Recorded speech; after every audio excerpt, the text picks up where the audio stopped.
Shalom saudara terkasih dalam Tuhan Yesus Kristus, senang kembali berjumpa dengan saudara sekalian, khususnya saudara seiman. Saya bersuka cita dan bersemangat menjumpai teman-teman sekalian. Kemarin saya mengupload video di mana kesaksian daripada seorang ustadz keluarga kiai saudara. Lalu kemudian dia memilih untuk percaya kepada Tuhan Yesus Kristus. Saudara, nantikan part 2-nya ya. Sebentar saya akan mengupload untuk part 2-nya, lanjutan daripada kesaksiannya. Ini seru dan luar biasa membangun iman kita sebagai orang-orang Kristen. Nah, ada tanggapan dari sangat banyak tanggapan di kolom komentar ya saudara ya.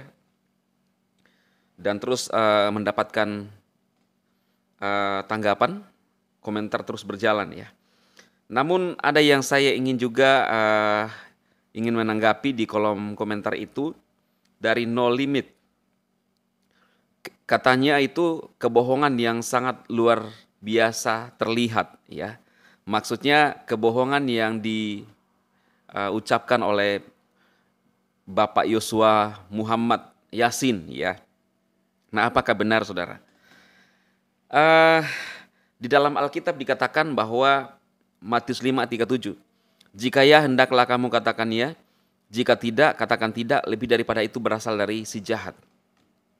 Nah saudara, saya percaya bahwa mereka yang telah bertobat, menerima anugerah keselamatan daripada Tuhan Yesus. Kalau kita lihat saudara, kehidupan lama mereka adalah orang-orang yang sadis. Bahkan Pak Yosua sendiri mengaku bahwa dia telah membakar 3 gereja. Saya percaya apa yang dia ucapkan saudara itu benar karena dia berbicara di depan publik. Dan saya yakin bahwa ketika dia sudah percaya Yesus, dia takut untuk berbohong lagi. Nah, di sini kita melihat bahwa ada buah yang telah dihasilkan. Pada kehidupan lamanya dia merancangkan hal-hal yang jahat, membakar gereja, saudara, itu merugikan. Lalu kemudian dia menyadari dan bertobat. Nah, kita sebagai orang yang percaya, masuk di dalam persekutuan dengan orang-orang yang percaya, bahkan mengikuti ajaran Yesus, itu diajarkan untuk berbuat kasih.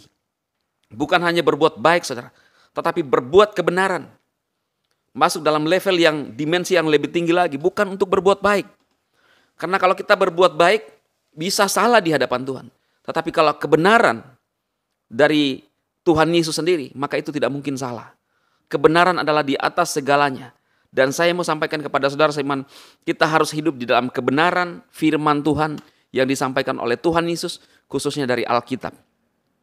Karena terbukti bahwa dari Bible kita mengajarkan tentang kasih, tentang kebenaran. Bahkan musuh kita harus kasih, itu sesuatu yang tidak bisa dilakukan oleh orang-orang yang di luar Kristus, saudara. Bahkan kadang-kadang orang Kristen sendiri bisa juga melakukan hal yang sama, membenci orang lain. Itu sebabnya saudara dipanggil, kita dipanggil untuk masuk dalam persekutuan bersama dengan Kristus. Berpindah dari kejahatan yang tadinya kita merancangkan keburukan, membakar gereja, ingin menghabisi orang lain. Ada banyak kesaksian dari mereka, termasuk Pak Saifuddin. Ya. Lalu kemudian setelah berpindah menemukan kedamaian, ajaran kasih saudara, luar biasa. Ini adalah kesaksian yang dahsyat, biar memberkati saudara. Saya harapkan saudara seiman di Indonesia, bahkan di luar Indonesia, men-share video-video yang saya sampaikan, saya upload kepada saudara, untuk mengambil bagian dalam pemberitaan Injil. Mungkin saudara berkata, saya nggak bisa berbicara. Tidak seperti PSD, ya, yang begitu percaya diri. Ya memang itu adalah anugerah dan karunia buat saya saudara. Tapi saudara bisa men-share video-video yang saya sampaikan, baik itu yang saya upload, ya, kesaksian-kesaksian dari saudara kita yang sudah percaya Yesus, atau live-live saya. Saudara bisa men-share untuk mengambil bagian dalam pemberitaan Injil. Karena kita tidak memaksa mereka, tetapi mereka melihat. Saudara, khususnya saudara seiman yang mulai lemah dan goyah imannya. Lihat saudara, mereka aja yang tadinya berkata, bagaimana mungkin saya menjadi pengikut Kristus. Saya benci.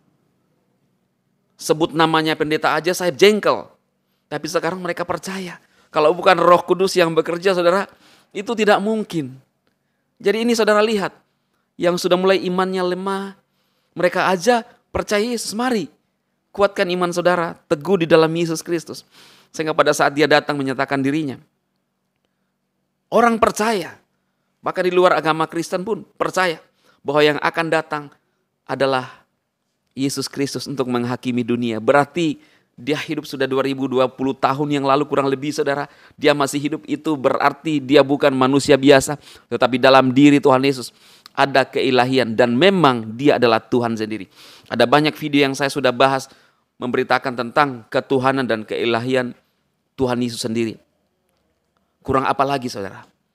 Mari biar saudara sungguh-sungguh menyerahkan hidup saudara untuk mencintai Yesus dengan sungguh-sungguh lebih dari apapun.